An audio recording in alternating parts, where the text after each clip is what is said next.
ఇప్పుడు మొత్తానికి కేటీఆర్కు శిక్ష పడుతుందా పడదా ఏమనుకుంటున్నారు మీరు ఇంతకీ? కేటీఆర్ గారు కోర్టుకు పోయినప్పుడు ఒకటి చెప్పారు, ఎఫ్ఐఆర్ని క్వాష్ చేయాలని వెళ్ళారు.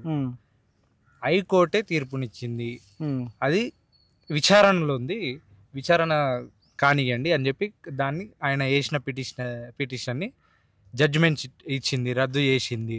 క్వాష్ చేయాలన్నాడు, ఎందుకు క్వాష్ చేయాలి? ఇప్పుడు జడ్జిమెంట్ తీర్పు ఇచ్చారు, క్వాష్ ఎట్లయితుంది? ఇప్పుడు దాంట్లో ఉల్లంఘనలు జరిగినాయి. ఏదైతే పర్మిషన్స్ తీసుకోవాలో ఈయననే రాజు అన్నట్టు ఈయననే నిర్ణయాలు తీసుకుండు. సో దాన్ని ఏసీబీ విచారణ చేస్తుంది, ఈడీ విచారణ చేస్తుంది. అట్లయితే ఈయన చెప్తుండు అదొక తుపాస్ కేసు ఏదో అన్నాడు కదా, తుపాస్ కేసు ఏదో తుపాస్ కేసు ఏదో అన్నాడు. ఇప్పుడు మొత్తానికి కేటీఆర్కు శిక్ష పడుతుందా పడదా ఏమనుకుంటున్నారు మీరు ఇంతకీ? కేటీఆర్ గారు కోర్టుకు పోయినప్పుడు ఒకటి చెప్పారు, ఎఫ్ఐఆర్ని క్వాష్ చేయాలని వెళ్ళారు.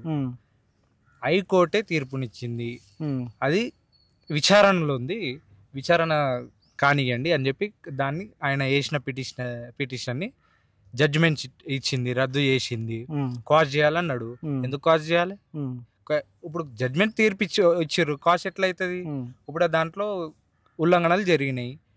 ఏదైతే పర్మిషన్స్ తీసుకోవాలో ఈయననే రాజు అన్నట్టు ఈయననే నిర్ణయాలు తీసుకుండు. సో దాన్ని ఏసీబీ విచారణ చేస్తుంది, ఈడీ విచారణ చేస్తుంది. అట్లయితే ఈయన చెప్తుండు అదొక తుపాస్ కేసు ఏదో అన్నాడు కదా, తుపాస్ కేసు ఏదో తుపాస్ కేసు ఏదో అన్నాడు.